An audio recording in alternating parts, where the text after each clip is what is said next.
கிருபைக்காக உமக்கு நன்றி ஆண்டவரே. நாங்கள் நிர்மூலமாகாதிருக்கிறது உம்முடைய சுத்த கிருபை ஆண்டவரே.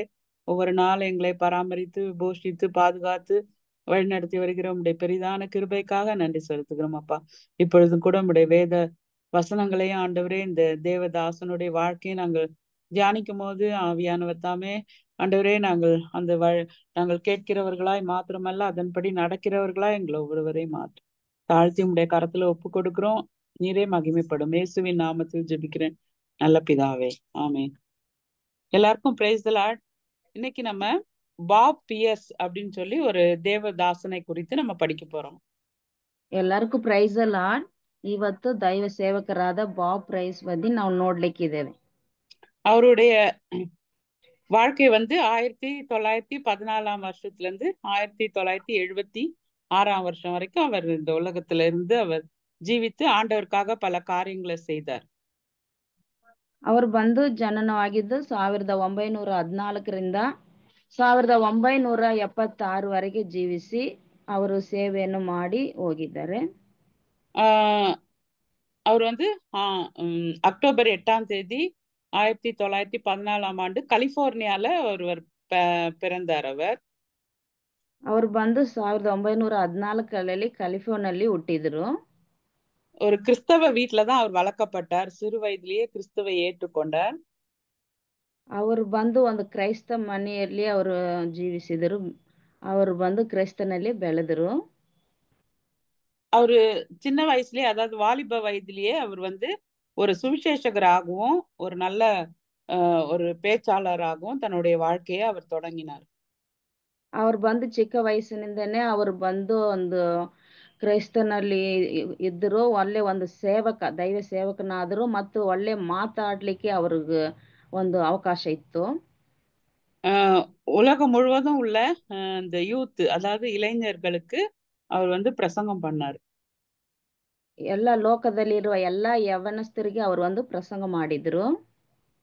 அவர் 1940ஆம் வருஷத்துல சீனா மற்றும் கொரியா அப்படின்ற நாடுகளுக்கு மிஷனரியா அவர் பயணம் சென்றார். அவர் ಬಂದು 1940ರಲ್ಲಿ ಚೀನಾ ಮತ್ತು ಕೊರಿಯಾ ದೇಶಗಳಲ್ಲಿ ಸುವಾರ್ತೆಗಾಗಿ ಹೋದ್ರು. அந்த நேரத்துல அவருடைய வாழ்க்கையில ஒரு பெரிய திருப்பம் வந்தது. ಆ ಒಂದು ಸಮಯದಲ್ಲಿ ಅವರ ಜೀವಿತದಲ್ಲಿ ಒಂದು ದೊಡ್ಡ ಒಂದು ಬದಲಾವಣೆ ಆಯ್ತು. ஏன் அப்படின்னு சொன்னா, 2ஆம் உலகப் போர் முடிகிற அந்த நேரத்துல எங்க பார்த்தாலும் உலகத்துல நிறைய பேர் பசி, பஞ்சம், காயங்கள், துக்கங்கள்னால அந்த நாடுகள்ல காணப்பட்டது. ಆ ಒಂದು ಸಮಯದಲ್ಲಿ ಬಂದು 2ನೇ ಒಂದು ಯುದ್ಧದ ಸಮಯ ಅದು ಮುಗಿಲಿಕ್ಕೆ ಬರುವಾಗ ಅನೇಕ ಜನರು ಹಸಿವೆಯಿಂದ ವ್ಯಾಧಿಗಳಿಂದ ಬಳಲ್ತಾ ಇದ್ರು. அப்போ நிறைய பிள்ளைங்களுக்கு சாப்பாடே இல்லை. அவங்களுக்கு சாப்பாடு கிடைக்காம அவங்க உதவி இல்லாம அலைந்தாங்க. அவங்க ಅನೇಕ ಜನರು ಮಕ್ಕಳು ಬಂದು ಊಟ ಇಲ್ಲದೆ ತುಂಬಾ ಕಷ್ಟಪಡ್ತಾ ಇದ್ರು. ஒரு நாள் இவர் இந்த பாப் பியர்ஸ் அப்படின்றவரு திபெத் அப்படின்ற ஒரு ஊருக்கு வராரு. ಆ ಸಮಯದಲ್ಲಿ ಬಾಬ್ ಪಿಯರ್ಸ್ ಬಂದು ತಿಯತ್ ಎಂಬ ಊರಿಗೆ ಬರ್ತಾ ಇದ್ದಾರೆ. அங்க ஜெர்மன் மனிதர்களால ஒரு ஹாஸ்டல் மாதிரி அவங்க நடத்திட்டு இருந்தாங்க. அங்க ಅಲ್ಲಿ ಬಂದು ಜರ್ಮನ್ ಒಂದು ಮನುಷ್ಯರು ಅಲ್ಲಿ ಬಂದು ಹಾಸ್ಟೆಲ್ ನಡೆಸ್ತಾ ಇದ್ರು. அப்போ இந்த பாப் பியர்ஸ் அதை பாக்குறதுக்காக போயிருந்தாரு. ಆವಾಗ ಈ ಬಾಬ್ ಪಿಯರ್ಸ್ ಬಂದು ಅದನ್ನ ನೋಡ್ಲಿಕ್ಕೆ ಹೋಗ್ತಾ ಇದ್ರು. அங்க நிறைய சின்ன பிள்ளைங்க அந்த ஹோம்ல இருந்தாங்க. ಅಲ್ಲಿ ಬಂದು ತುಂಬಾ ಮಂದಿ ಚಿಕ್ಕ ಮಕ್ಕಳು ಆ ಒಂದು ಆಶ್ರಮದಲ್ಲಿ ಇದ್ರು. அவங்க எல்லாமே சாப்பிடுறதுக்காக தட்டு வச்சுட்டு இருந்தாங்க. எல்லாமே காலியான தட்டு வச்சுட்டு எல்லாம் நின்னுட்டு இருந்தாங்க.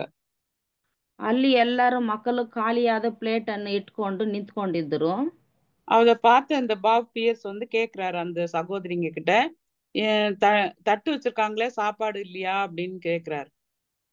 ಆ ಬಾಬ್ ಪಿಯರ್ಸ್ ಬಂದು ಅವಾಗ ಆ ಸಹೋದರಿ ಬಳಿ ಕೇಳ್ತಾ ಇದ್ದಾರೆ, ಇವರೆಲ್ಲ ತಾಟಿಟ್ಕೊಂಡು ಇದಾರಲ್ವಾ, ಊಟ ಇಲ್ವಾ ಅಂತ ಕೇಳ್ತಾ ಇದ್ದಾರೆ. அதுல ஒரு சகோதரி சொல்றாங்க, ஐயோ இன்னைக்கு உணவே இல்ல அவங்களுக்கு அப்படின்னு சொல்லி பதில் சொல்றாங்க. ಅಲ್ಲಿ ಒಂದು ಸಹೋದರಿ ಹೇಳ್ತಾರೆ, ಹೌದು ಇವತ್ತು ಊಟನೇ ಇಲ್ಲ ಅವರಿಗೆ ಎಂಬುದಾಗಿ ಹೇಳ್ತಾ ಇದ್ದಾರೆ ಅವರಿಗೆ. அப்போ அவங்க என்ன செய்ய போறாங்க சாப்பாடுக்கு அப்படின்னு கேட்ட போது அவங்க சொன்னாங்க, சாப்பாடு இல்லைன்னது இந்த பாப் பியர்ஸுடைய உள்ளத்தை ரொம்ப உடைத்தது. ಅವ್ರು ಆ ಮಾತು ಹೇಳಿದ ಕೂಡಲೇ ಊಟ ಇವತ್ತಿಲ್ಲ ಅನ್ನೋ ಕೂಡಲೇ ಬಾಪು ಯೇಸುಗೂ ತುಂಬಾ ಅವ್ರ ಹೃದಯವನ್ನು ಮುರಿದಂಗ ಆಗಿದೆ. அதனால அவர் என்ன செய்தாரு, அந்த நாட்கள்ல இருந்து 1950ஆம் வருஷத்துல அவர் என்ன பண்றாரு, உலகத்துல யாருமே பசியோட இருக்கக்கூடாது அப்படின்ற ஒரு நோக்கத்தோடு வேர்ல்டு விஷன் அப்படின்னு சொல்லி ஒரு அமைப்பை அவரு ஏற்படுத்துறாரு.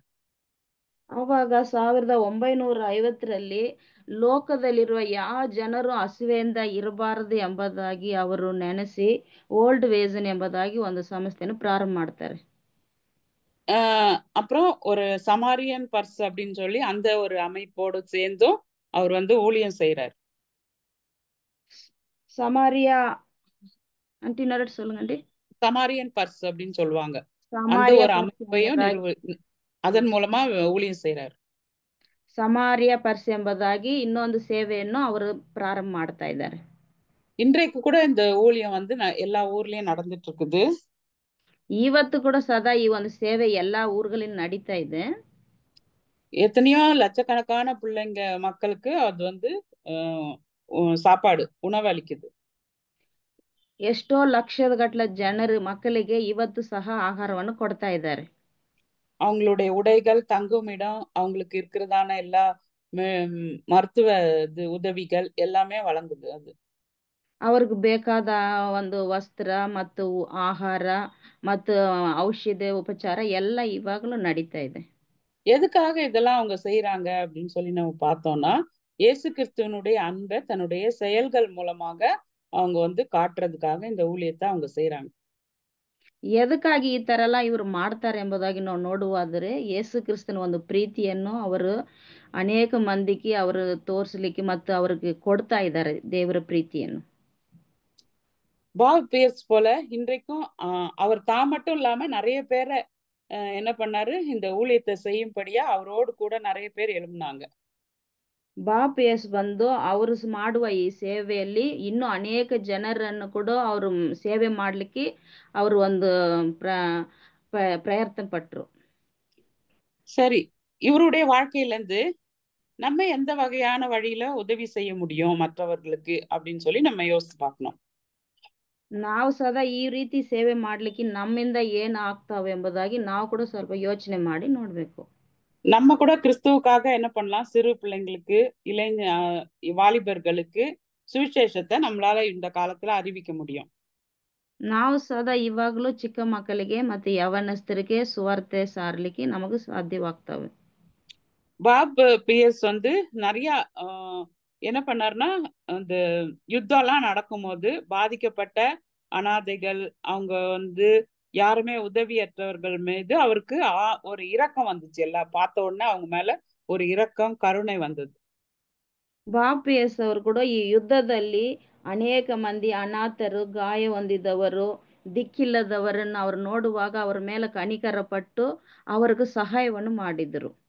அவருடைய ஊழியம் வந்து சுவிசேஷத்தோடு சேர்ந்து என்ன பண்ணாரு, உதவியும் அவர் செய்தாரு, பிரசங்கமும் செய்தாரு, அதாவது சரீர தேவைகளையும் அவர் வந்து சந்தித்தார். ಅವರು ಬಂದು ಸೇವೆ ಮಾಡುವಾಗ ಬರೀ ಪ್ರಸಂಗ ಮಾತ್ರ ಮಾಡದೆ ಅವ್ರಿಗೆ ಬೇಕಾದ ಅಗತ್ಯವನ್ನು ಅದಾವುದು ಅವ್ರಿಗೆ ಶರೀರ ರೀತಿಯಲ್ಲಿ ಸಹಾಯಗಳು ಸದಾ ಮಾಡಿದರು. இன்றைக்கும் 100க்கும் மேற்பட்ட நாடுகள்ல இந்த வேர்ல்டு விஷன் அப்படின்னு சொல்லி அந்த அமைப்பு இயங்கி வருகிறது. ಇವಾಗ ಸದಾ 100ರಷ್ಟು ಸಂಖ್ಯೆಯಲ್ಲಿ ವರ್ಲ್ಡ್ ವಿಷನ್ ಇವಾಗಲೂ ಸಹಾಯ ಮಾಡ್ತಾ ಬರ್ತಾ ಇದೆ. அதன் மூலமா அவங்க ஸ்கூல் தொடங்கி இருக்கிறாங்க. அது மாத்திரம் இல்ல, ஆண்டவருடைய சுவிசேஷத்தை சொல்றாங்க. அதனால நிறைய மக்களுக்கு உதவிகள் வழங்கப்படுகிறது இந்த அமைப்பு மூலமாக. ಈ ಒಂದು ವರ್ಲ್ಡ್ ವಿಷನ್ ಮುಖಾಂತರ ಅನೇಕ ಸ್ಕೂಲ್ಗಳು ಮತ್ತು ಅನೇಕ ಸಹಾಯಗಳು ಮಾಡೋದ್ರಲ್ಲಿ ಇವಾಗಲೂ ಸದಾ ಅವರು ತೊಡಗಿದ್ದಾರೆ. அந்த பாவ் பியர்ஸ் அவருடைய வாழ்க்கையில இவ்வளோ வெற்றிகள்லாம் இருந்த போதிலும் அவருடைய வாழ்க்கையிலயும் சில விதமான கஷ்டங்கள், சோர்வுகள், போராட்டங்கள்லாம் அவருடைய தனிப்பட்ட வாழ்க்கையில இருந்தது. ಈ ಬಾಪ್ ಯೇಸು ಅವ್ರ ಜೀವಿತದಲ್ಲಿ ಅನೇಕ ಒಂದು ಜಯದ ಕಾರ್ಯಗಳು ಇದ್ರೂ ಸದಾ ಅವ್ರಿಗೂ ಅನೇಕ ಕಷ್ಟಗಳು, ಸಮಸ್ಯೆಗಳು ಇರ್ತಾ ಇತ್ತು. அதனால அவருடைய வாழ்க்கை வந்து 1976ஆம் வருஷம் செப்டம்பர் 6ஆம் தேதி அவர் வந்து 61 வயதுல அவர் வந்து காலமாயிட்டார். ಅವರು ಬಂದು 1976ರಲ್ಲಿ ಸೆಪ್ಟೆಂಬರ್ 6ನೇ ತಾರೀಕು ಮತ್ತು ಅವರು ತಮ್ಮ 61ನೇ ವಯಸ್ಸಲ್ಲಿ ಈ ಮರಣವನ್ನು ಹೊಂದಿದ್ದರು. அஹ் அவர் அதே போல நம்மள கூட என்ன நினைக்கிறாருன்னா, பாவ் பியர்ஸ் வந்து இரக்கத்தை மட்டும் இல்ல, அதாவது மக்களுக்கு உதவி செய்யணும்ன்ற ஒரு வசனம் வந்து அவருக்கு ரொம்ப தொட்டது அவருடைய இருதயத்தை. ಬಾಪಿಯಸ್ ಬಂದು ಬರೀ ಸೇವೆ ಮಾತ್ರ ಅಲ್ಲ, ಅವ್ರಿಗೆ ಸಹಾಯ ಮಾಡಬೇಕು ಎಂಬ ಗುಣ ಕೂಡ ಅವರಲ್ಲಿ ವಚನ ಮೂಲಕ ಅವರ ಮನಸ್ಸನ್ನು ಮುಟ್ಟಿದೆ. அதுல நீங்க பாத்தீங்கன்னா யாக்கோபு யாக்கோபு நிருபம் அதுல வந்து 1ஆம் அதிகாரம் 27ஆம் வசனம் அவருடைய வாழ்க்கையில ஒரு பெரிய கிரியை செய்தது. ಅವರು ಬಂದು ಸತ್ಯವೇದದಲ್ಲಿ ತೆಗೆದುಕೊಂಡ ವಾಕ್ಯ ಯಾಕೋಬನ ಬರೆದ ಪತ್ರಿಕೆ 1ನೇ ಅಧ್ಯಾಯ 27ನೇ ವಚನದ ಅವರ ಹೃದಯವನ್ನು ಮುಟ್ಟಿದೆ ಈ ವಾಕ್ಯ. திக்கற்ற பிள்ளைகளும் விதவைகளும் படுகிற உபத்திரவத்திலே அவர்களை விசாரிக்கணும், உலகத்தால் கரைப்படாதபடிக்கு தன்னை காத்து கொள்கிறதுமே சுத்தமான பக்தி அப்படின்னு சொல்றாரு, சொல்லப்பட்டிருக்கு அதுல வசனத்துல. ಈ ವಾಕ್ಯದಲ್ಲಿ ದಿಕ್ಕಿಲ್ಲದ ಅನಾಥೆಗಳಿಗೆ ವಿಧವೆಗಳಿಗೆ ಸಹಾಯ ಮಾಡುವುದೇ ಶುದ್ಧವಾದ ಒಂದು ಕಾರ್ಯ ಎಂಬುದಾಗಿ ಅದರಲ್ಲಿ ಬರೆಯಲ್ಪಟ್ಟಿದೆ. இந்த வசனம் வந்து இந்த வசனம் பாதிக்கப்படக்கூடிய மக்களுக்கான பாவ் பியர்ஸ் இருதயத்தையும் உண்மையான கிறிஸ்தவம் என்ன அப்படின்னு சொல்லி அவருடைய வாழ்க்கையில வந்து இந்த வசனம் பிரதிபலித்தது. ಕಷ್ಟದಲ್ಲಿ ಇರುವ ಮಕ್ಕಳಿಗೆ ಈ ತರ ಸಹಾಯ ಮಾಡಬೇಕು ಎಂಬುದೇ ದೇವರ ಒಂದು ಚಿತ್ತವಾಗಿ ಇದೇ ಬಾಪಿಯಸ್ ಅವರು ಕೂಡ ಇದನ್ನೇ ಹಿಂಬಾಲಿಸಿದರು. தன்னுடைய அன்பினாலும் செயலினாலும் மக்கள் வந்து வாழ வேண்டும் அப்படின்றது அது அவருடைய வாழ்க்கையிலிருந்து காட்டி கொடுத்தாரு. ಅವರು ಬಂದು ಮಕ್ಕಳು ತಮ್ಮ ಪ್ರೀತಿಯಲ್ಲಿ ವಿಶ್ವಾಸದಲ್ಲಿ ಜೀವಿಸಬೇಕೆಂಬುದೇ ಈ ವಚನ ಮೂಲಕ ಅವರು ತೋರ್ಪಡಿಸಿದರು. அப்ப நம்ம கூட செய்ய வேண்டிய காரியம் என்ன இன்னைக்கு? ನಾವು ಕೂಡ ಇವತ್ತು ನಾವು ಮಾಡಬೇಕಾದ ಕಾರ್ಯಗಳು ಏನು? நம்ம சமுதாயத்துல கூட இன்றைக்கு நிறைய பேர் வந்து கவனிக்கப்படாதவர்களா இருக்கிறாங்க. ಇವನ ಒಂದು ಸಮಯದಲ್ಲಿ ಕೂಡ ನಮ್ಮ ಒಂದು ಸಮುದಾಯದಲ್ಲಿ ಕೂಡ ಅನೇಕ ಮಂದಿ ನಮ್ಮನ್ನು ಯಾರು ಗಮನಿಸುವರಿಲ್ಲ, ನೋಡೋರಿಲ್ಲ ಎಂಬುದಾಗಿ ಕಾಯ್ತಿರುವ ಜನರು ಇದ್ದಾರೆ. நிறைய விதவைகள் இருக்கிறாங்க. ஏன்னா கணவரால கைவிடப்பட்டு பிள்ளைகளை வளர்க்கறதுக்கு கூட அவங்களுக்கு வழி இல்லாம ரொம்ப கஷ்டப்பட்ட சூழ்நிலையில நிறைய பேர் இருக்கிறாங்க. ಇವಾಗಲೂ ಅನೇಕ ವಿಧವೆಯರಿದ್ದಾರೆ. ಅವರು ಗಂಡ ಇಲ್ಲದೆ ಮಕ್ಕಳನ್ನು ಯಾವ ರೀತಿ ಅವ್ರನ್ನ ಸಾಕಬೇಕು ಎಂಬುದಾಗಿ ಗೊತ್ತಾಗ್ಲಾರ್ದ ಕಷ್ಟಪಡುವ ಒಂದು ಹೆಣ್ಣು ಮಕ್ಕಳು ಇದ್ದಾರೆ. அவரு தாய் தகப்பன் இல்லாம எத்தனையோ பிள்ளைங்க இருக்கிறாங்க. ತಂದೆ ತಾಯಿ ಇಲ್ಲದ ಮಕ್ಕಳು ಎಷ್ಟೋ ಮಂದಿ ಇದ್ದಾರೆ. அது மட்டும் இல்லாம எத்தனையோ வயதானவர்கள், அதாவது பிள்ளைங்க இருந்து கூட பிள்ளைகளால கைவிடப்பட்ட எத்தனையோ வயதானவர்கள் கூட இன்றைக்கு கவனிக்கப்படாதவர்களா நம்முடைய சமுதாயத்துல காணப்படுறாங்க. ಈ ಕಾಲಘಟ್ಟದಲ್ಲಿ ಕೂಡ ಅನೇಕ ಮಂದಿ ವೃದ್ಧರಿದ್ದಾರೆ. ತಮ್ಮ ಮಕ್ಕಳು ಇದ್ದು ಸದಾ ನೋಡ್ಕೊಳ್ಳದೆ ಕೈ ಬಿಡಲ್ಪಟ್ಟ ವಯಸ್ಸಾದವರು ಇದ್ದಾರೆ. அவங்கள பார்த்துட்டு நம்ம பரிதாபப்பட்டு ஐயோ இவங்களுக்கு யாரும் இல்லையே அப்படின்னு சொல்லி நம்ம விட்டுடக்கூடாது. ಅವರನ್ನು ನೋಡಿ ಅಯ್ಯೋ ಪಾಪ ಇವರಿಗೆ ಯಾರು ಇಲ್ಲ ಎಂಬುದಾಗಿ ಹೇಳಿ ಬಿಟ್ಟು ಬಿಡಬಾರ್ದು. அவங்களுக்கு நம்மளால இயன்ற உதவிகளை நம்ம வந்து செய்யணும் அப்படின்னு ஆண்டவர் எதிர்பார்க்கிறார். ಅವರಿಗೆ ನಮ್ಮಲ್ಲಿ ಆದಷ್ಟು ಏನಾவது ಸಹಾಯ ಮಾಡಬೇಕು ಎಂಬುದಾಗಿ ದೇವರು ಎದುರು ನೋಡ್ತಾ ಇದ್ದಾರೆ. உதாரணமா பாருங்க, அவங்களுக்கு சாப்பாடு இல்லைன்னா சாப்பாடு கொடுக்கறது, ஒருவேளை அவங்க கஷ்டத்துல இருந்தாங்கன்னா அவங்களுக்கு நம்ம ஜெபம் பண்றது, அவங்க ஆஸ்பத்திரியில இருந்தாங்கன்னா அவங்கள வந்து பார்த்து அவங்களுக்கு ஆறுதல் சொல்வது, அதுதான் உண்மையா சுத்தமான தேவ பக்தி அப்படின்னு சொல்லி வேதத்துல சொல்லப்பட்டிருக்குது. ಆ ತರ ಕಷ್ಟದಲ್ಲಿರೋರ್ಗೆ ಅವ್ರಿಗೆ ಊಟ ಇಲ್ಲ ಅಂದ್ರೆ ಊಟ ಕೊಡೋದು, ಅವ್ರ ಕಷ್ಟದಲ್ಲಿರುವಾಗ ಅವ್ರಿಗಾಗಿ ಪ್ರಾರ್ಥನೆ ಮಾಡೋದು, ಮತ್ತು ಅವ್ರ ಹಾಸ್ಪಿಟ್ಲಲ್ಲಿ ಇರುವಾಗ ಅವ್ರಿಗೆ ಹೋಗಿ ಆದರಣೆಯಲ್ಲಿ ಅವ್ರಿಗೆ ಸಹಾಯ ಮಾಡೋದು, ಇದನ್ನೇ ಶುದ್ಧವಾದ ಒಂದು ಭಕ್ತಿ ಎಂಬುದಾಗಿ ದೇವರು ಹೇಳ್ತಾ ಇದ್ದಾರೆ. நிறைய பேர் நினைக்கிறாங்க சர்ச்சுக்கு போயிட்டு நம்ம வசனத்தை கேட்டுட்டு அப்புறம் வீட்டுக்கு வந்து நம்ம சந்தோஷமா இருக்கிறது தான், அது வந்து என்ன மட்டும் நான் பரிசுத்தமா காத்துக்கிறது தான் தேவ சுத்தமான பக்தி அப்படின்னு சொல்லி நிறைய பேர் நினைச்சுக்கிறோம் நம்ம. ಅನೇಕ ಜನರು ಏನ್ ತಿಳ್ಕೊಂತಾರಂದ್ರೆ ಆಲಯಕ್ಕೆ ಹೋಗೋದು, ಅಲ್ಲಿ ಹೋಗಿ ವಾಕ್ಯ ಕೇಳೋದು ಮತ್ತು ಬಂದು ಸಂತೋಷವಾಗಿರೋದು, ನಾವು ನಮ್ಮ ಕುಟುಂಬ ಸಂತೋಷವಾಗಿದ್ದೇವೆ, ಇದುವೇ ನಿಜವಾದ ಭಕ್ತಿ ಎಂಬುದಾಗಿ ನಾವು ತಿಳ್ಕೊಂತೀವಿ. வெளியே சென்று உதவி செய்யறதெல்லாம் அது தேவ பக்தி இல்ல அப்படின்னு நினைக்கிறாங்க. ಹೊರಗೆ ಹೋಗಿ ಸೇವೆ ಮಾಡೋದೆಲ್ಲ ದೇವ ಭಕ್ತಿ ಇಲ್ಲ ಎಂಬುದಾಗಿ ತಿಳ್ಕೊಳ್ತಾ ಇದ್ದಾರೆ. ஆனா நம்ம அப்படி நினைக்க கூடாது. ஒவ்வொரு வாரமும் என்ன செய்யணும், தேவையில் உள்ள ஒவ்வொருக்கு நம்முடைய அதாவது ஊழியம் செய்யறதுக்கு நம்ம நேரத்தை ஒதுக்கணும். ಒಂದೊಂದು ದಿನವೂ ನಾವು ಅನೇಕ ಮಂದಿ ಕಷ್ಟದಲ್ಲಿರುವವರಿಗೆ ಸಹಾಯ ಮಾಡಬೇಕು. ಅದಕ್ಕಾಗಿ ನಾವು ಸಮಯವನ್ನು ಅವರಿಗಾಗಿ ಒದಗಿಸಬೇಕು. வெறும் வார்த்தைகளை விட நாம் செய்யும் செயல்கள் தான் இயேசு கிறிஸ்துவனுடைய அன்பை காட்டும். ಬರೀ ನಾವು ಮಾತಿನಲ್ಲಿ ಮಾತ್ರ ಇಲ್ಲದೆ ನಮ್ಮ ಕ್ರಿಯೆಗಳ ಮುಖಾಂತರ ಮಾಡುವುದೇ ಯೇಸು ಕ್ರಿಸ್ತು ಇಷ್ಟಪಡ್ತಾ ಇದ್ದಾರೆ. அதனால நம்முடைய வாழ்க்கையில நம்ம என்ன செய்யணும், நம்மளால இயன்ற உதவிகளை மற்றவர்களுக்கு செய்யணும் அப்படின்னு சொல்லி இயேசு கிறிஸ்து கூட அநேக வசனங்கள் மூலமா வேதத்துல சொல்லி இருக்கிறாரு. ಅದರಿಂದ ನಾವು ಕೂಡ ಬರೀ ಮಾತುಗಳಲ್ಲಿ ಮಾತ್ರ ಇಲ್ಲದೆ ಕ್ರಿಯೆಗಳ ಮೂಲ ಮಾಡಬೇಕು ಎಂಬುದಾಗಿ ಯೇಸು ಕ್ರಿಸ್ತು ಅನೇಕ ವಾಕ್ಯದ ಮುಖಾಂತರ ಮಾತಾಡಿದ್ದಾರೆ. அப்புறம் ஒரு சுத்தமான பக்தி என்ன அப்படின்னு சொல்லி பாத்தீங்கன்னா, நம்முடைய குணத்தை நம்ம பாதுகாத்து கொள்ளணும். இப்போ நம்ம கிறிஸ்தவங்களா இருக்கிறோம், நம்முடைய வாழ்க்கையில நம்ம சாட்சி உள்ளவங்களா இருக்கணும் அப்படின்னு ஆண்டவர் எதிர்பார்க்கிறார்.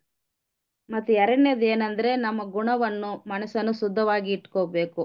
ನಾವು ಈಗ ಕ್ರಿಸ್ತರಾಗಿದ್ದೀರ ಅಂದ್ರೆ ನಮ್ಮ ಒಂದು ಜೀವಿತವನ್ನು ಪರಿಶುದ್ಧವಾಗಿ ಇಟ್ಕೊಳ್ಬೇಕು. நம்ம வேதத்தை வாசிக்கிறோம், அந்த தேவனுடைய வார்த்தையின்படி நான் வாழ்றேனா இல்ல உலக வாழ்க்கைப்படி நான் ஜீவிக்கிறேனா அப்படின்னு சொல்லி அடிக்கடி நம்மள சோதித்து பார்க்கணும். ನಾವು ಸತ್ಯವೇದವನ್ನು ಓದುವ ನಾವು ಅನುದಿನವೂ ನಮ್ಮನ್ನು ಪರಿಶೋಧನೆ ಮಾಡಿಕೊಳ್ಳಬೇಕು. ನಾವು ಸತ್ಯವೇದದಲ್ಲಿ ಹೇಳಲ್ಪಟ್ಟಾಗ ನಾನು ನಡಿತೀನಾ ಇಲ್ಲವಾ ಎಂಬುದಾಗಿ ನಾವು ದಿನಾಲು ನಮ್ಮನ್ನು ಪರಿಶೋಧನೆ ಮಾಡಿಕೊಳ್ಳಬೇಕು. தேவனுடைய பிள்ளைகளாகிய நம்ம நம்மளுக்கும் மற்றவங்களுக்கும் ஒரு வித்தியாசம் இருக்கிற மாதிரி நம்ம இந்த உலகத்துல வாழ்ந்து காட்டணும். ನಮಗೂ ಮತ್ತು ಅನ್ಯರಿಗೂ ಉಳ್ಳ ವ್ಯತ್ಯಾಸ ಏನ್ ಎಂಬುದಾಗಿ ನಾವು ನೋಡಿಕೊಂಡು ಅದಕ್ಕೆ ಸಾಕ್ಷಿಯಾಗಿ ನಾವು ಲೋಕದ ಜನರಿಗಿಂತ ನಾವು ದೇವರ ಮಕ್ಕಳು ಸಾಕ್ಷಿಯಾಗಿ ಇರಬೇಕೆಂಬುದಾಗಿ ನಾವು ಜೀವಿಸಬೇಕು. நம்ம கர்த்தரோடு நம்முடைய வாழ்க்கையை பரிசுத்தமா வைத்திருக்கணும் அப்படின்னு சொன்னா ஒரு சில ஒழுக்கங்களை நம்ம கடைபிடிக்க வேண்டியது இருக்கு. ನಾವು ದೇವರಿಗೆ ಪರಿಶುದ್ಧವಾಗಿ ನಮ್ಮನ್ನು ಇಟ್ಕೋಬೇಕಂದ್ರೆ ಅದಕ್ಕೆ ಕೆಲವೊಂದು ಮಾರ್ಗವನ್ನು ನಾವು ಕೈಯಾಳಬೇಕು. நம்முடைய வாழ்க்கையில அனுதினமும் ஆண்டவரோட நம்ம உறவு வைத்திருக்கணும், ஜெபம் இருக்கணும் நம்முடைய வாழ்க்கையில. ಅದಕ್ಕಾಗಿ ನಾವು ನಮ್ಮ ಒಂದು ಜೀವಿತದಲ್ಲಿ ದಿನಾಲು ಪ್ರಾರ್ಥನೆ ಇರಬೇಕು. தினமும் நம்ம வேதத்தை வாசிக்கணும். ದಿನಾಲು ನಾವು ಸತ್ಯವೇದವನ್ನು ಧ್ಯಾನ ಮಾಡಬೇಕು. அது மாத்திரம் இல்ல, நம்முடைய நடக்கையின் மூலமாக சாட்சியாக நம்ம ஜீவிக்கணும். ಅದು ಮಾತ್ರ ಅಲ್ಲದೆ ನಮ್ಮ ನಡತೆಯಲ್ಲಿ ಕೂಡ ನಾವು ಸಾಕ್ಷಿಯಾಗಿ ಜೀವಿಸಬೇಕು. அப்பதான் நம்ம என்ன பண்ணோம், ஆண்டவருடைய பிள்ளைகள் அப்படின்னு சொல்லி மற்றவங்களுக்கு நம்ம வெளிப்படுத்துவோம். ಆವಾಗಲೇ ನಾವು ಮತ್ತೊಬ್ಬರಿಗೆ ನಾವು ದೇವರ ಮಕ್ಕಳು ಎಂಬುದಾಗಿ ಕಂಡು ಬರ್ತವೆ. நம்ம ஊழியமும் செய்யணும், நம்முடைய பரிசுத்தத்தையும் நம்ம காத்துக்கொள்ளணும். ನಾವು ಸೇವೆಯನ್ನು ಮಾಡಬೇಕು ಮತ್ತು ನಮ್ಮನ್ನು ಪರಿಶುದ್ಧವಾಗಿ ನಮ್ಮನ್ನು ಕಾಪಾಡಿಕೊಳ್ಳಬೇಕು. இன்னைக்கு நிறைய பேர் பாத்தீங்கன்னா வெறும் பரிசுத்தத்தை மட்டும்தான் கவனம் செலுத்துவாங்க, மற்றவங்களுக்கு உதவி செய்யறத புறக்கணிப்பாங்க. ಕೆಲವರು ಇವಾಗ ನೋಡುವಾಗ ಪರಿಶುದ್ಧತೆ ಮಾತ್ರ ಅವರು ಕಾಪಾಡಿಕೊಳ್ಳುತ್ತಾರೆ, ಆದರೆ ಇತರರಿಗೆ ಸಹಾಯ ಮಾಡೋದು ಅವರು ಬಿಟ್ಟು ಬಿಡ್ತಾರೆ. ஒரு சிலர் என்ன பண்ணுவாங்க, மற்றவங்களுக்கு நல்ல காரியங்கள் மட்டும் செய்வாங்க, ஆண்டவருடைய காரியங்கள்ல கவனம் செலுத்த மாட்டாங்க. ಕೆಲವರು ಬಂದು ಒಳ್ಳೆ ಕಾರ್ಯಗಳನ್ನು ಮಾತ್ರ ಮಾಡ್ತಾರೆ, ಆದರೆ ದೇವರಲ್ಲಿ ಭಯಭಕ್ತಿಯಾಗಿ ಇರೋದಿಲ್ಲ. அப்போ யாக்கோபு இங்க என்ன சொல்றாரு, 1ஆம் அதிகாரம் 27ஆம் வசனத்துல நம்ம ரெண்டும் செய்யணும் அப்படின்னு சொல்லி சொல்றாரு. ಯಾಕೋಬ್ ಅವರು ಏನ್ ಹೇಳ್ತಾರೆ ಅಂದ್ರೆ 1ನೇ ಅಧ್ಯಾಯ 27ನೇ ವಚನ ನಾವು ಎರಡೂ ಮಾಡಬೇಕೆಂಬುದಾಗಿ ಹೇಳ್ತಾ ಇದ್ದಾರೆ. ஏன்னா கிரியை இல்லாத விசுவாசம் செத்தது, அது வீணானது அப்படின்னு சொல்லி சொல்லப்பட்டிருக்குது. ಅದರಿಂದ ಕ್ರಿಯೆ ಮೂಲಕವಾಗಿ ಮಾಡದ ಒಂದು ಕೆಲಸ ವಿಶ್ವಾಸ ಅದು ಸತ್ತದೆಂಬುದಾಗಿ ಬರೆಯಲ್ಪಟ್ಟಿದೆ. அதனால நம்முடைய வாழ்க்கையை பார்க்கும்போது மக்கள் கிறிஸ்துவினுடைய இருதயத்தை காணணும். ಮಕ್ಕಳು ಬಂದು ದೇವರ ಒಂದು ಹೃದಯವನ್ನು ನೋಡಬೇಕು. அப்ப நம்முடைய வாழ்க்கையில கிறிஸ்துவின் அன்பும் வேணும், பரிசுத்தமும் ரெண்டும் நம்முடைய வாழ்க்கையில இருக்கணும். ಆವಾಗ ನಮ್ಮ ಜೀವಿತದಲ್ಲಿ ಕ್ರಿಸ್ತನ ಒಂದು ಪ್ರೀತಿ ಇರಬೇಕು ಮತ್ತು ಪರಿಶುದ್ಧತೆಯನ್ನು ನಾವು ಕಾಪಾಡಿಕೊಳ್ಳಬೇಕು, ಕ್ರಿಯೆಯನ್ನು அதனால ಮಾಡಬೇಕು. அதனாலதான் இயேசு கிறிஸ்து வந்து மத்தேயு 5:16 இப்படியா சொல்றாரு. ಅದರಿಂದನೇ ದೇವರು ಮತ್ತೆ 5:16 ಈ ರೀತಿಯಾಗಿ ಹೇಳಲ್ಪಟ್ಟಿದೆ. நம்முடைய நற்காரியங்களை கண்டு பரலோகத்தில் இருக்கிற பிதாவை என்ன செய்யணுமா, மகிமைப்படுத்தணும் அப்படின்னு சொல்லப்பட்டிருக்குது. ನಾವು ಮಾಡುವ ಒಂದು ಕ್ರಿಯೆಗಳ ಮುಖಾಂತರ ಪರಲೋಕದಲ್ಲಿರುವ ದೇವರಿಗೆ ಮಹಿಮೆ ಉಂಟಾಗಬೇಕೆಂಬುದಾಗಿ ದೇವರು ಹೇಳ್ತಾ ಇದ್ದಾರೆ. அப்புறம் நீங்க மத்தேயு 25:40 நீங்க பாத்தீங்கன்னா அதுல என்ன சொல்லப்பட்டிருக்கு அப்படின்னு பாத்தீங்கன்னா, இந்த சிறியரில் ஒருவனுக்கு எதை செய்தீர்களோ அதை எனக்கே செய்தீர்கள் அப்படின்னு இயேசு கிறிஸ்து வந்து சொல்றார். ಮತ್ತೆ 25:40 ಕೂಡ ಬರೆಯಲ್ಪಟ್ಟಿದೆ, ಈ ಒಬ್ಬ ಚಿಕ್ಕವನಿಗೆ ನೀವು ಏನು ಮಾಡುತ್ತೀರೋ ಅದು ನನಗೆ ಮಾಡಿದಂಗ ದೇವರು ಹೇಳ್ತಾ ಇದ್ದಾರೆ. அந்த வசனங்களை படிச்சு பாருங்க. 35 40 வரைக்கும் நீங்க படிச்சு பாருங்க. அப்புறம் ನೀವು ಆಮೇಲೆ ಓದ್ಕೊಳ್ರಿ 35-40 அப்புறம் நீங்க அப்போஸ்தலர் 9:36 நீங்க படிங்க. அங்க ஒரு மனுஷிய பத்தி தொர்க்கால் அப்படின்னு அவ வந்து நற்கிரியைகளை செய்தா, அதனால ஆண்டவருடைய நாமம் மகிமைப்பட்டது அந்த இடத்துல அப்படின்னு பாக்குறோம் நம்ம. ಅಪೊಸ್ತಲರ ಕೃತ್ಯಗಳಲ್ಲಿ 9ನೇ ಅಧ್ಯಾಯ 36-40 ತೋರ್ಕಾಲ್ ಎಂಬ ಒಂದು ಸ್ತ್ರೀಯ ಬಗ್ಗೆ ಅಲ್ಲಿ ಬರೆಯಲ್ಪಟ್ಟಿದೆ. ಅವಳು ಒಂದು ಒಳ್ಳೆ ಕೆಲಸ ಮಾಡೋದ್ರಲ್ಲಿ ಅವಳು ಆಸಕ್ತಿ ಉಳ್ಳವಳಾಗಿದ್ದಾಳೆ ಎಂಬುದಾಗಿ ನಾವು ನೋಡಬಹುದು. அதனால நம்முடைய வாழ்க்கையிலையும் நம்ம செய்யற நற்கிரியைகள், நம்ம நடக்கிற நடக்கை, பரிசுத்தம், இதன் மூலமாக ஆண்டவருடைய நாமம் மகிமைப்படும். ಅದರಿಂದ ನಮ್ಮ ಜೀವಿತದಲ್ಲಿ ಕೂಡ ನಮ್ಮನ್ನು ದೇವರಲ್ಲಿ ಪರಿಶುದ್ಧತೆ ಮತ್ತು ನಮ್ಮನ್ನು ಕೊಡೋದ್ರಲ್ಲಿ ಮತ್ತು ದೇವರ ಸೇವೆ ಮಾಡೋದ್ರಲ್ಲಿ ಯಾವ ರೀತಿ ಎಂಬುದಾಗಿ ನಾವು ಮಾಡೋ ಕ್ರಿಯೆಗಳ ಮೂಲಕವಾಗಿ ತೋರ್ಪಡಿಸ್ತೇವೆ. இதையெல்லாம் செய்ய ஆண்டவர் தாமே நமக்கு கிருபை தருவாராக. நம்ம ஜெபம் பண்ணலாம். ಇದೆಲ್ಲ ಮಾಡ್ಲಿಕ್ಕೆ ದೇವರು ತಾಮೇ ತಮ್ಮ ಕೃಪೆಯಿಂದ ನಡೆಸಲಿ ಎಂಬುದಾಗಿ ನಾವು ಪ್ರಾರ್ಥನೆ ಮಾಡಿಕೊಳ್ಳೋಣ. அன்புள்ள ஆண்டவரே, மெய் துதிக்கிறோம் அப்பா, மெய் ஸ்தோத்திரிக்கிறோம். இந்த காலை வேளையிலும் ஆண்டவரே, பாவ் பியர்ஸ் என்ற அவருடைய வாழ்க்கையை குறித்து நாங்க பார்த்தோம். ஆண்டவரே அப்பா, அவர் உமக்கு சேவை ஊழியம் செய்தது மாத்திரம் அல்லாமல் ஆண்டவரே, தன்னுடைய வாழ்க்கையிலே பல நற்காரியங்களை செய்து ஆண்டவரே உம்முடைய நாமத்தை மகிமைப்படுத்தினது போல நாங்களும் இந்த உலகத்துல ஜீவிக்கும் போது ஆண்டவரே அப்பா, மற்றவர்களுக்கு உதவி செய்யும் ஆண்டவரே. நாங்கள் வெறும் ஊழியம் மாத்திரம் செய்யாமல் ஆண்டவரே, எங்களுடைய நற்செயல்கள் மூலமாக உம்முடைய அன்பை பிரதிபலிக்க எங்கள் ஒவ்வொருவருக்கும் நீர் கிருபை தாரும் ஆண்டவரே. விசேஷமாக ஆண்டவரே, இந்த சிறியரில் ஒருவனுக்கு எதை செய்தீர்களோ அதை எனக்கே செய்தீர்கள் என்று சொன்னீர் ஆண்டவரே. அந்த வசனத்தின்படி ஆண்டவரே, நாங்கள் மற்றவர்களுக்கு அவர்களுடைய தேவைகளில் இருக்கும்போது கத்தாவே நாங்கள் உதவி செய்ய, அவர்களை விசாரிக்க ஆண்டவரே நீர் எங்களுக்கு கிருபை தரும்படியா ஜெபிக்கிறோம் அப்பா. அதுவே ஒரு மாசற்ற சுத்தமான பக்தி என்று சொல்லி நாங்க வேதத்துல வாசிக்கிறோம் ஆண்டவரே. அப்பா, நாங்கள் பரிசுத்தமும் எங்களுடைய வாழ்க்கையில இருக்கணும். உமக்கு கொடுக்க வேண்டிய எல்லா கனத்தையும் துதியும் நாங்க கொடுக்கணும். அது மாத்திரமல்ல, மற்றவர்களுக்கும் உதவி செய்யணும் ஆண்டவரே. ஒரு தொற்காலை போல ஆண்டவரே நாங்கள் நற்கிரியைகள் செய்து உம்முடைய நாமத்தை மகிமைப்படுத்த நீர் உதவி செய்யும் அப்பா. ஆண்டவரே, இந்த வசனங்களை கேட்ட ஒவ்வொருவரும் ஆண்டவரே தங்களுடைய வாழ்க்கையிலே இந்த காரியங்களை ஆண்டவரே செய்ய ஒவ்வொருவருக்கும் நீ கிருபை தரும்படியா ஜெபிக்கிறோம் அப்பா. ஆண்டவரே, நாங்கள் செய்கிற ஊழியத்திலே நாங்கள் எங்களையும் பரிசுத்தமாய் பாதுகாத்து கொள்ள வேண்டும் ஆண்டவரே. மற்றவர்களையும் நாங்கள் விசாரித்து ஆண்டவரே ஊழியம் செய்ய எங்களை ஒருவருக்கு நீர் கிருபை தாரும் ஆண்டவரே. இந்த உலகத்துல பார்க்கும்போது எத்தனையோ பேர் ஆண்டவரே கவனிக்கப்படாதவர்களாக ஆண்டவரே இந்த உலகத்துல இருக்கிறாங்க ஆண்டவரே. அவர்களெல்லாம் எங்களை சுற்றி உள்ளவர்களுக்கு நாங்கள் இந்த காரியங்களெல்லாம் கண்டு காணாத மாதிரி இருக்காதபடி ஆண்டவரே எல்லா காரியங்களையும் உதவி செய்ய எங்களை ஒருவருக்கும் கிருபை தாரும் ஆண்டவரே. அப்பா, அந்த உடைய ஆண்டவரே வழியில ஒவ்வொரு நாளும் நடக்க, வேதம் வாசிக்க, ஜெபிக்க, உமக்கு பிரியமான வாழ்க்கை வாழ, சாட்சியாக இருக்க ஆண்டவரே எங்களை ஒருவருக்கும் கிருபை தாரும். இந்த வசனங்களை கேட்ட ஒவ்வொருவரையும் ஆசீர்வதியும் ஆண்டவரே. வசனத்தை கேட்கிறவர்களாய் மாத்திரமல்ல அதன்படி நடக்க எங்களை ஒருவருக்கும் கிருபை தாரும் ஆண்டவரே. இந்த நாள் முழுதும் உடைய பரிசுத்தமான பிரசனம் எங்க கூட இருந்து எங்களை வழி நடத்தட்டும். ஆசீர்வதியும் பொறுப்படுத்திக் கொள்ளும். எல்லா துதி கன மகிமையா உமக்கு ஒருவருக்கே செலுத்துகிறேன். இயேசு கிறிஸ்துவின் நாமத்தில் ஜெபிக்கிறேன் ஜீவனுள்ள நல்ல பிதாவே, ஆமென். ನನ್ನ ಮನೆಗೆ ಯೋಹನದ ಕೊಂಡಾಡು ಸರ್ವನೆಗಳೇ ಆತ ಪವಿತ್ರವನ್ನು ಕೀರ್ತಿಸಿರಿ. ನನ್ನ ಮನವೇ ಯೋಹನನ್ನು ಕೊಂಡಾಡು, ಆತನು ಮಾಡಿದ ಕಾರ್ಯಗಳಲ್ಲಿ ಒಂದನ್ನೂ ಮರೆಯಬೇಡ. Amen. Praise the Lord. Praise the Lord. Praise the Lord. Thank you.